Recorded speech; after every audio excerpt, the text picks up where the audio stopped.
Vote चोर गद्दी छोड़, ये कांग्रेस पार्टी का बिहार विधानसभा चुनाव में मुख्य नारा था और यह नारा पूरी तरह से बिहार में फ्लॉप हो गया।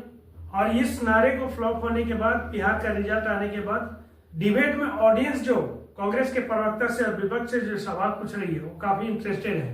मतलब एक तरफ तो उनकी चुनावी हार, दूसरी तरफ से जनता के सवाल। क्या है जनता के सवाल, चलिए देखते हैं इस डिबेट वीडियो में। मेरा क्वेश्चन कांग्रेस के लिए है कि आप लोग हमेशा वोट चोरी की बात करते हैं। बीजेपी अब बहुमत ला रही है तो वो वोट चोरी है। आपके समय पर जब इंदिरा गांधी की बहुमत थी वो वोट चोरी नहीं थी। तो या तो आप मानिए कि आजादी के बाद कांग्रेस ने वोटों का झोलमाल किया है, या मानिए कि अब बीजेपी काम कर रही है इसलिए उसको बहुमत मिल रही है। बात तो सही है। एक साथ जवाब दीजिएगा, 3-4 सवाल इधर से कौन आई? मैं विधान तिवारी बोल रहा हूँ। मेरा प्रश्न ये है कि बीजेपी को बार बार कहते हैं कि वोट चोरी कर रहे हैं और कांग्रेस कहती है कि धर्म से कर रहे हैं, पर अभी हम लोगों ने अभी तक सुना नहीं है कि असलियत में फ्यूचर में बीजेपी कैसे अपने वोट्स को रिटेन करेगी और कांग्रेस कैसे, मतलब क्या कैसे क्वेश्चन करेगी इन लोगों को और क्या फ्यूचर में ला सकती है। क्या बोला तूने? तिवारी जी ने ऐसा सवाल पूछा जो आउट ऑफ सिलेबस है नेताओं के लिए। रोड मैप किसी के पास नहीं है। नमस्ते सभी को, मेरा नाम अनुष्का है। मेरा सवाल महागठबंधन से है कि आप लोग ये कह रहे हैं कि यहाँ जो बीजेपी के लोगों ने एनडीए को जिताया है वो अपीज होके जिताया है। क्या वहाँ की लोगों को, वोटर्स को लालच, मतलब लालची कह रहे हो? मेरा नाम कृष्णा है, मैं किरोड़ीमल कॉलेज से हूँ। मेरा सवाल आप में से किसी से नहीं है, मेरा सवाल प्रशांत किशोर से है। वाह, मुझे बड़ी एक्सपेक्टेशन थी आपसे, लेकिन आपकी सीट ही नहीं आई तो मैं बहुत दुखी हूँ। मैं मेरा सवाल एआईएमआईएम के प्रवक्ता, जिसको मौका मिल रहा है प्रशांत किशोर पे मजे ले ले रहा है आजकल। मैं मेरा सवाल प्रशांत एआईएमआईएम के प्रवक्ता से है। पिछली बार भी उनकी कुछ सीटें आई थी पर वो आरजेडी में जाके मिल गई थी। इस बार आप कैसे बचाएंगे अपने विधायक? इस बार पता है, मुझे पता चला एक फॉर्म भरवाया है, रैलियों में बुलवाया है कि मैं शपथ लेता हूँ मैं एआईएमआईएम नहीं छोड़ूंगा। वो आग पे हाथ रख के कसम दे के आएगा। कुरान का शपथ लिया गया है। मैं कांग्रेस से ये पूछना चाहूंगा कि आपको लगता है तेजस्वी यादव को सीएम फेस घोषित करना हमारे लिए एक भूल थी? अच्छा, आपका सर, सभी को नमस्कार। मेरा नाम शिखर सिंह है। सर, सबसे पहले तो मैं ये पूछना चाहता हूँ आप सबसे कि आप लोग सैफी की बात करते हैं, आप लोग अपने स्टेट से क्यों नहीं शुरुआत करते? आप ये क्यों नहीं कहते सर मोदी जी हमने अपने स्टेट से शुरुआत कर दी है सैफी की, आप हमारे पीछे चलिए। जल्दी जल्दी, छोटे छोटे सवाल जल्दी से। So I'm Yugansh and I would like to ask the BJP that if we are aiming for a 2047 developed, Hindi में बोल पाएंगे? बिल्कुल बिल्कुल। अगर हम 2047 में एक डेवलप्ड कंट्री का टारगेट लेके चल रहे हैं एंड फिर भी हम एक बड़ा चंक ऑफ जो हमारा बजट है उसको हम फ्रीबीज और इस सब में बांट रहे हैं, तो ताली बजाइए, इस सवाल पे जोर से ताली बजाइए। पैसा हमारा टैक्स पेयर का और जाता है इनके वोट खरीदने के लिए, है ना? इसका जवाब, 2 सवाल मैं आ रही हूँ, मैं लूंगी जवाब, सबसे लूंगी। 2 सवाल इधर है, उसके बाद से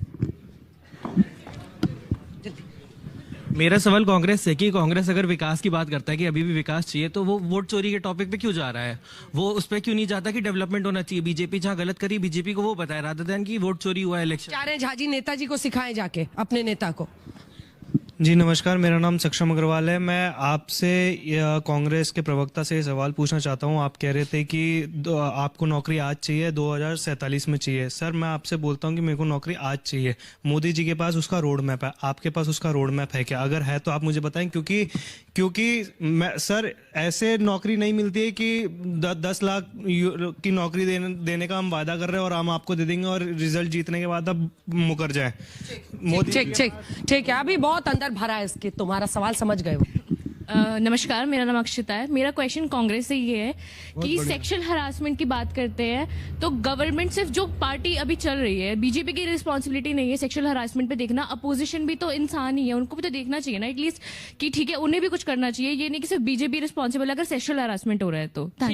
आरोपों को लेकर चलिए, ठीक है, अब सवालों की शुरुआत करते हैं। मुझे लगता है कि कांग्रेस महागठबंधन आपके लिए एक परसेप्शन की लड़ाई है। आप लोग हमेशा इस बात पर नाराज होते हैं कि सत्ता में यह सवाल हम ही से पूछ रहे हैं। अब ये युवा है, अलग अलग कॉलेजेस के आए हुए हैं, कोई लॉ पढ़ रहा है, कोई एमबीए कर रहा है, कोई बीबीए कर रहा है। ये आज भी आप ही से सवाल पूछ रहे हैं। आपके सत्ता से गए कितने साल हो गए? अंजना जी, इनका भरोसा हमारे साथ है, ये बहुत बढ़िया बात है।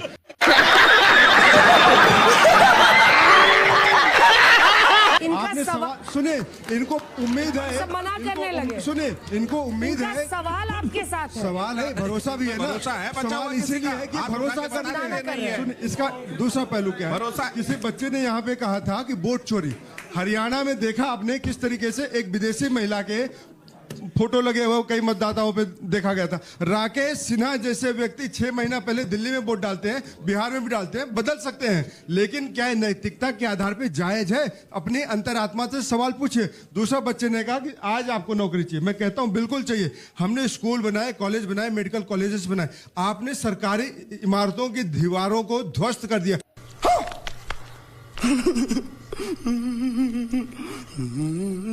उठा के डेटा उठा लीजिए, कुछ भी झूठ 10 सालों में लगभग 50,000 चुप ही नहीं हुए। चुप रहिए, पिछले 10 सालों में लगभग 50,000 स्कूल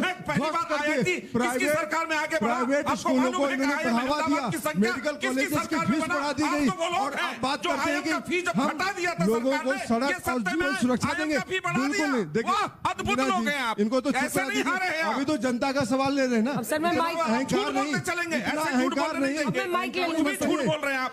अब सत्यप्रकाश जी, मैं माइक ले लूंगी सर, प्लीज, ये गलत बात। आप एक क्रेडिबिलिटी और ट्रस्ट डेफिसिट से क्राइसिस से, क्रेडिबिलिटी क्राइसिस और ट्रस्ट डेफिसिट से गुजर रहे हैं। उस बच्चे का जवाब तो दीजिए। देखिए, बात नहीं है, बात यह है कि हम आपको कहते हैं कि आप अपनी जिंदगी में क्या करेंगे, किस तरीके से जीना चाहते हैं, आपका अधिकार है। भाजपा के लोग, आरएसएस के लोग कहते हैं आप 10 बच्चे पैदा करो। नहीं, आऊंगा ना। वो रोड मैप पूछ रहा है बच्चा। समस्या भाजपा है, वो रोड मैप पूछ रहा है। रोड हाँ, मैप है ये समस्या, आपके पास उसका निदान क्या है ये पूछ रहा है वो। रोड मैप हमारे 3 बार में तो सवाल समझे आप।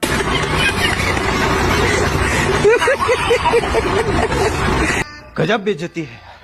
अंजना जी, 3 बार रोड मैप जब हम घोषणा पत्र लॉन्च करते हैं, जब घोषणा पत्र जारी करते हैं, तो उसमें सारे के सारे रोड मैप तैयार किए जाते हैं कि प्राइवेट सेक्टर में, गवर्नमेंट सेक्टर में किस तरीके से जॉब क्रिएट करेंगे। तो पूरा का पूरा आपके सामने एक स्ट्रक्चर खड़ा किया जाता है, किस सेक्टर से, किस फील्ड से कितने बच्चे आएंगे, उनको कहां कहां प्लेसमेंट दिया जाएगा। वो सारा का सारा मैं यहाँ पे 2 सेकंड में आपको नहीं बता सकता, उसको आपको पूरा रीड करना पड़ेगा। ठीक है, पूरा रीड करना पड़ेगा। काला धन की बात करने को जुमला नहीं कहते, काला धन आएगा, काले धन वाले लोग आएंगे। गुरुजी, अब इनका अब तो बोलना था, जनता को कन्विंस करना था सर चुनाव के पहले, जल्दी बोलिए। अंजना जी, हमारे पास रोड मैप है, तभी हम हरियाणा में तीसरी बार, दिल्ली में 25 साल बाद, महाराष्ट्र में रोड मैप इनके पास एक चीज का है, चुनाव कैसे जीतेंगे, तिकड़म कैसे करेंगे, धोखेबाजी कैसे करेंगे, सत्ता का दुरुपयोग कैसे करेंगे, इसके लिए इनके पास रोड मैप है। चुप कर बे कुत्ते, कोई लाभ नहीं इस बात। हो गया आपका? हो गया आपका? थैंक यू, रख दीजिए सर माइक। वही मैं अब जवाब दीजिए। नहीं, लेकिन उस बच्चे ने ये भी बात कही कि नौकरी आज चाहिए। मैं एक चीज पर जवाब दूं। वादा एक बड़ा चैलेंज है आपकी सरकार के लिए। वादा है, रोड मैप पे 2 करोड़ की नौकरी का वादा था। मेरा निवेदन है, याद दिलाता हूं। तो जाहिर है हमारे पास रोड मैप है, तभी हम 14 से 19 से 24 जीते। इसके बाद हरियाणा में भी तीसरी बार जीते, महाराष्ट्र में भी तीसरी बार जीते, बिहार में 20 साल के बाद फिर से जीते, दिल्ली में 25 साल बाद आए। हम pro people, pro govern, pro development सरकार है, तभी हम यहां पर लगातार सरकार में आ रहे हैं। और एक और चीज कहना चाहता हूं, हमारे पास विजन है, तभी जनता हमें सपोर्ट कर रही है। और आज तक की ये वाली वीडियो तो बहुत ज्यादा वायरल जानी चाहिए। एक 18 साल से लेकर 25 साल तक के हर एक बच्चा जान गया है कि वोट चोरी में कुछ नहीं है, लेकिन आपका जो वो पार्टी का बच्चा है वो समझ ही नहीं रहा है कि ये बिल्कुल बोगस क्लेम है, इसका कोई सेंस नहीं है। अब अंजना जी ने एक बात और कही कि फ्री बीज को लेकर खासतौर पर महिलाओं के लिए जो पैसे, आप एक बात मानती हैं अंजना जी कि आजादी के बाद और पहले से हमेशा से इस देश का जो 50% हिस्सा महिला है वो कहीं ना कहीं उनको पीछे रखा गया, आप मानती हैं कि नहीं? तो अगर उनको लेकर, उनके डेवलपमेंट के लिए, उनको आगे बढ़ाने के लिए कोई भी सरकार कोई भी मदद करना चाहती है तो वो गलत कैसे है? इलेक्शन के पहले नहीं, बिल्कुल इलेक्शन के पहले नहीं है। इलेक्शन के समय, बिल्कुल इलेक्शन पहले नहीं है। 2005 के बाद से नीतीश जी आए, सबसे पहले 35% आरक्षण देने वाले वो थे, वो तो इलेक्शन के समय नहीं था। बीपीएससी में 18% रिजर्वेशन दिया, वो तो इलेक्शन के समय नहीं था। पंचायत में 50% रिजर्वेशन दिया, वो तो इलेक्शन के समय नहीं था। लेकिन अगर उनको आगे बढ़ाने के लिए, उनको सेल्फ सफिशिएंट बनाने के लिए, उनका कोई कारोबार हो उसके लिए 10,000 रुपए देना, अगर आपको लगता है फ्री बीज है तो माफ कीजिए, फिर तो आप इक्वलाइजेशन को ढंग से समझ ही नहीं पा रहे। अब आगे आता हूं, जॉब की बात करते हैं। बिल्कुल हम आज ही जॉब देने की बात कर रहे हैं, लेकिन महिलाओं को आरक्षण कब मिलेगा देश की जनता को अभी नहीं पता है। मिल गया, महिला आरक्षण बिल पास करती है, लेकिन अभी इनका रोड मैप भगवान इन्हीं को कुछ नहीं पता है। प्लीज आप रुकिए। महिलाओं के साथ, महिलाओं के नाम पे अत्याचार कर रहे हैं। तो फिर वोट कैसे दे रही है? विकास से याद बहनों आता का है। वोट, महिलाओं का वोट बिहार में 72% पड़ा, आपको पता है? नहीं। महिलाओं ये जो के साथ 202 आपने सीटें हैं ये छलावा उन्हीं की किया वजह से महिलाओं के है। मेरे साथ देश के आपने प्रधानमंत्री छलावा ने किया कहा हमारा एमवाय एक ही है, महिला और युवा, तभी भारतीय जनता पार्टी और एनडीए लगातार जीतकर सरकार में आ रही है। जाहिर है वो हमारे 2 साथ है। करोड़ रोजगार का 2 करोड़ नौकरी का रोड मैप आज तक नहीं दे पाए। देखिए अंजना जी, सुबोध जी, आप 2 इससे करोड़ तो ज्यादा ही सीट लाए हैं, बोलिए। एक स्वस्थ लोकतंत्र में विपक्ष का मजबूत होना बहुत जरूरी है, लेकिन बिहार में जो विपक्ष आया वो बेहद कमजोर में विपक्ष आया। बहुत मुश्किल से किसी प्रकार से प्रतिपक्ष के नेता के रूप में तेजस्वी यादव अपनी जगह बना पाए। लेकिन बात है कि बिहार विधानसभा चुनाव में इतना कमजोर विपक्ष क्यों आया। और अक्सर डिबेट में हम देखते हैं कि जो सवाल पूछे जाते हैं वो सत्ता पक्ष से कम और विपक्ष से ज्यादा पूछा जाता है। हालांकि सवाल तो दोनों से पूछा जाना चाहिए, क्योंकि सत्ता पक्ष जो कार्य कर रही है उनकी क्या रूपरेखा है वो तो जानने का अधिकार लोगों को है, और वो जो कार्य कर रही है वो तो देखते हैं। लेकिन विपक्ष से भी सवाल इसलिए पूछा जाना चाहिए क्योंकि वो सत्ता में आना चाहती है, और जब तक वो अपने रूपरेखा को नहीं दिखाएगी तब तक जनता उसे किस प्रकार चुनेगी। और जहां तक रह गई बात, सवाल पूछने का काम विपक्ष का है, वो जनता का प्रतिनिधि बनकर के सत्ता पक्ष से सवाल पूछती है, लेकिन विपक्ष जो सवाल पूछती है उसके पलट करके ऑडियंस जो है सो देश की जनता पूछ लेती है सवाल विपक्ष से। इसकी क्या वजह है? क्या विपक्ष जो सवाल सत्ता पक्ष से पूछती है वो जनता को समझ में नहीं आती, या फिर उनके मुद्दे की बात नहीं होती हो, या फिर विपक्ष जो सवाल पूछती है जनता जो उससे सवाल पूछती है, अक्सर ऑडियंस जो सवाल पूछती है विपक्ष से, फिर वो अपने जवाब से ऑडियंस को या देश की जनता को संतुष्ट नहीं कर पाते हैं। क्या वजह है? और अभी जितना भी ज्यादातर चुनाव देख रहे हैं 2024 लोकसभा चुनाव के बाद, उसमें ज्यादातर जगह पर ऐसा ही हो रहा है कि विपक्ष का बिल्कुल सफाया हो जा रहा है। विपक्ष की कमजोरी कहाँ है, ये स्वयं विपक्ष को इसका आकलन करना पड़ेगा। अपने विचार कमेंट बॉक्स में लिखिएगा, वीडियो को लाइक कीजिएगा, दोस्तों को शेयर कीजिएगा, प्लीज चैनल को सब्सक्राइब कर लीजिएगा। मिलते हैं फिर से नई वीडियो, एक नए मुद्दे के साथ, एक नए डिबेट के साथ लेते हैं आपसे विदा। धन्यवाद।